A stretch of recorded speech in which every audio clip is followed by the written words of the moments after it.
Do you like the feeling of the wind blowing in your hair, the sound of a roaring engine, and the smell of aviation fuel? Well, come along with me as we go flying on a combat bomber known as Maid in the Shade. Let's get it.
As the RPMs were increasing the speed of the propelled engines, I could feel the vibration of the plane running through my body, shaking all my internal organs. The old girl was ready to be set free and fly high in the sky. This 82-year-old B-25 still had life in her, and she was wanting to go. The engines got louder and louder as the aircraft started moving along the runway, ready to take off. I was sitting in the waist compartment of the bomber, looking out the gunner's window, when I noticed the houses and buildings below were getting smaller and smaller as we climbed higher and higher to reach our altitude.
Even though the 5 of us were crammed in the back of the B-25 and it was noisy as all get up, I was still grinning from ear to ear.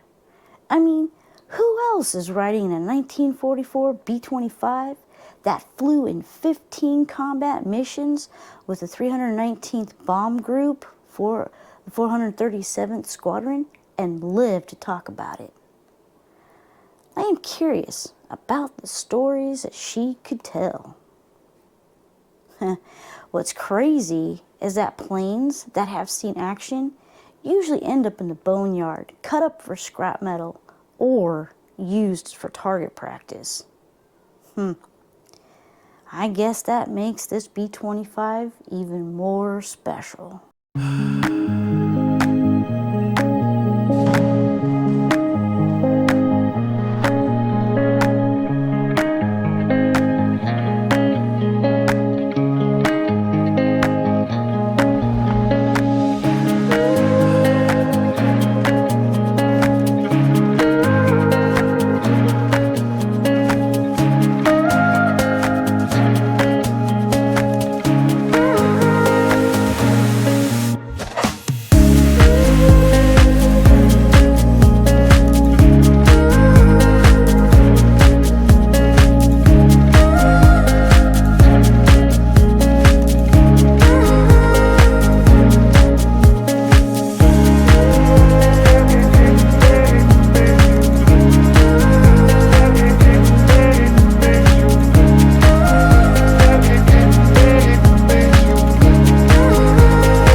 After she retired the first time, Maid in the Shade was brought out of storage and was returned to duty back in the States and assigned as a vessel to transport an inspector general.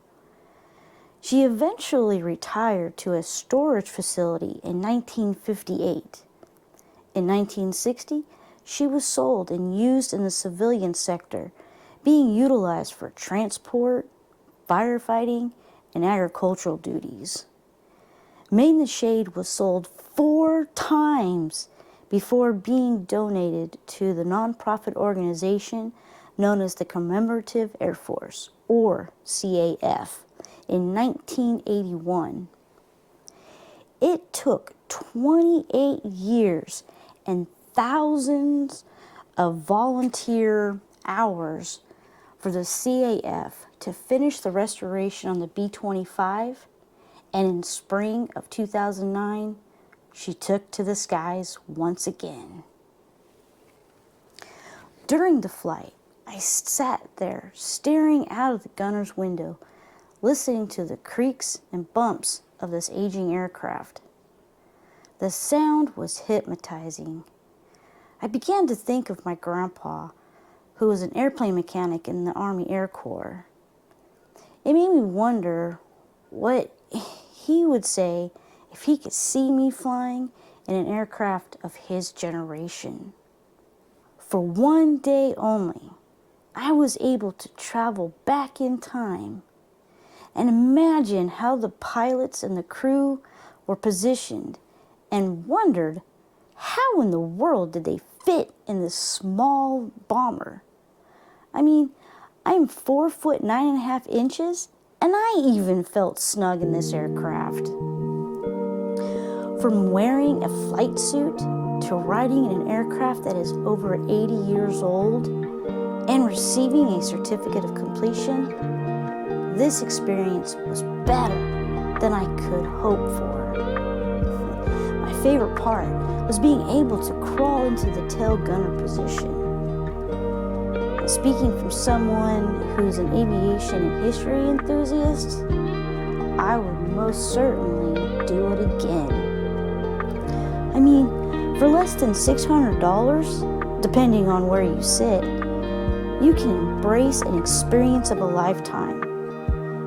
Yes, it's a little pricey, but in my opinion, you can't put a price tag on a long-term memory and a moment of happiness.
If you love aviation or history, looking for a thrill, or just want to do something different, I encourage you to go fly on this B-25.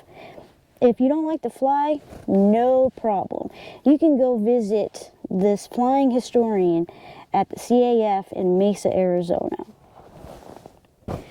Is flying an antique aircraft on your bucket list? If so, please drop a comment and let me know if you would fly on one or not. In the meantime, thank you for watching. I look forward to seeing you on the next one. Bye for now.